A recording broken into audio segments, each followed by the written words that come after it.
Okay, we're back with another one. Don't forget to subscribe, like the video, hit the bell at the top so you can be notified when we drop new content. All right, y'all, we back with a great debate. Right now, we about to discuss Khamzat versus Paulo Costa. I got a lot to say about this one, but you can go first. First of all, I'm not getting too excited about this fight. Paulo, he'll pull out 5 minutes before the fight starts. So Paulo is not somebody I get real excited like I used to, like years ago. But at the same time, if these two gentlemen step foot into the octagon, we're gonna be in for a war. It's so weird because I feel the exact same way. It's hard for me to get excited for the fight because Paulo, he had a few fights lately where we didn't know if the fight was official. I really was excited about the Robert Whitaker fight, and then we found out about a week or so from fight night that Paulo, he hadn't even signed the contract.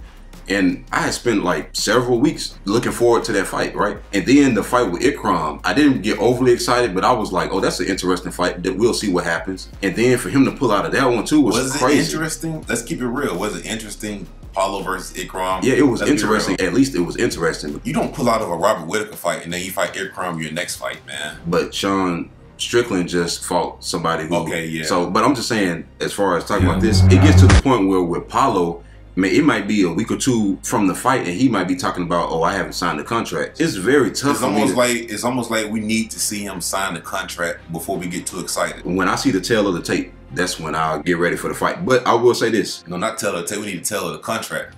Yeah. He might still pull out. The thing is, like you said, if this fight happened, like if this fight actually happened, yeah, boy, this gonna be a crazy fight. And you know what's so funny? I feel like a lot of people are excited about the thought of the fight, but this fight don't have the hype that it should have because Khamzat, man, they fed him Nate Diaz. They was literally trying to send Nate Diaz packing. Yeah. They fed him lightweight, man, and he got to the night that he didn't even make weight. What's funny is how Paulo came out and said that Khamzat was fighting against people who he was bigger than and who was scared to fight him and was scared of his knockout power. He said, I'm not those guys. I'm not scared of your knockout power, and I know you can't take me down.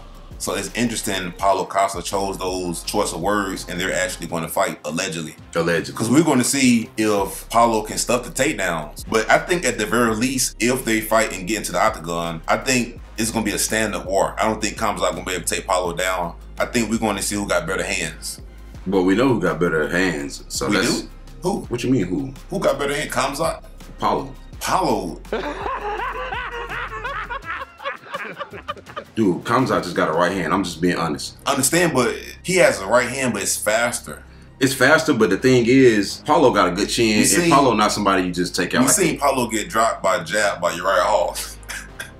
Uriah Hall, man, that's a whole nother rabbit hole, man. I can't even say what I'm finna say about that. But at the same time, Khamzat don't throw jabs. But I'm also saying if Paulo went in there and walked down Yoel Romero for 3 rounds too, man, and so we can't act like the fact of the matter is Paulo has been here before and he's tough fights. Paulo needs you to be against the cage and handcuffed to where you can't move. Okay, so he can land a combination. And the thing is, Khamzat, if he don't finish you in the first round, his cardio kind of bad. He really don't have a lot to offer after that. Hey, I'm gonna be honest. If this fight would have happened a couple years ago, I would have been excited. Even 1 year ago. No, and I'm not talking about the excitement, the hype of the fight. I'm saying because of Paulo Costa's skill.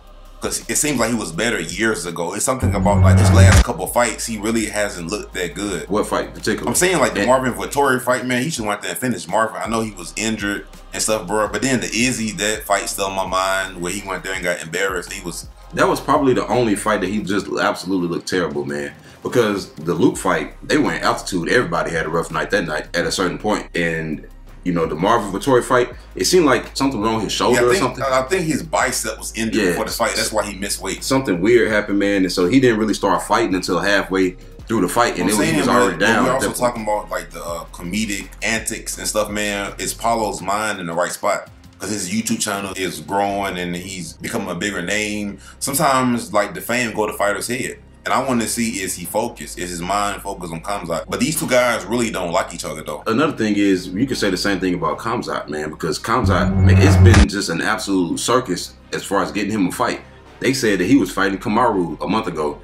Kamaru was saying, sign the contract. Khamzat was talking about, no, you got to come up and wait and fight me. I'm the wolf.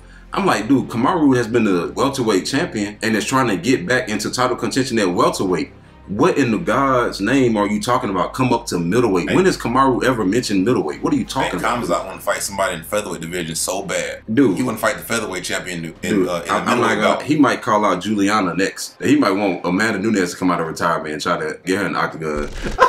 Oh, yeah. But this is crazy, man. This is a bad matchup for Khamzat. I hate to say it. I'm not saying I think he's going to lose, but I just think this is not a favorable matchup for him. I would say this, though. Dana and them better have a backup for this fight. And I hate to say it, but they need to keep somebody on standby just in case, because I don't trust either one of these guys at this point, man. I believe that if this fight happened, if it manifests, it will be very exciting when the fight actually begins. Like, if they actually make it to the cage without nothing goofy happening, this is going to be one of the best fights I think we ever seen, man. Just the outcome in general, it's going to have to be exciting, because if Khamzat, like you said, if he can't get this fight to the ground, we're going to have to see him standing up. And Paulo, we ain't really seen Paulo on the ground too much. You know, if you was going to get taken down, Yoel is probably the person to put you on your behind. I think Luke had him in the third round, but I think Paulo made a mistake and ended up on his back. I don't think that wasn't so much of a takedown. Another thing, like I said, that was altitude too, man. So it ain't like there's normal fighting circumstances. But I just wanted to see Paulo back in final form. I want to see him back to like when he was a contender, when people were saying he could beat Izzy. Even after he lost to Izzy, people were saying he might can still beat him. I don't know who said that. People were saying, because it was people making excuses for Paulo. It was like saying something about he was drinking the night before or something. And it was just saying, you a grown man. There's people that were saying, even after that, it was probably one of the worst performances I ever seen. It was some people, for some reason, they really thought that Paulo can beat Izzy.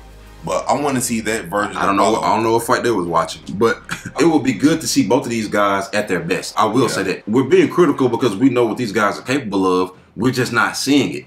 We're seeing Khamzat perform when he actually enters the cage, but then it's a whole bunch of actually getting fights that unless they're favorable for you, and I just don't understand. It's the Conor McGregor effect. That's what's going on. What you mean? That means like Conor was able to build himself outside of the cage, and a lot of these guys, they're trying to be the next Conor McGregor. They're doing a lot of talk, so it's like focus on your fight, man. Both of these guys, these are two guys who are, I think they're in the top 5, right? Well, they're top 5 talent. They're top 5 talent, man. They should be fighting for the belt. But it seems like they're getting distracted with things that are outside the cage. Yeah. You know, if this fight manifests, it'll be a good one. And don't hold your breath on this one. Don't hold your breath, though. I will say that. Do not hold your breath waiting on this fight, because, like I said, they need to keep a backup fighter.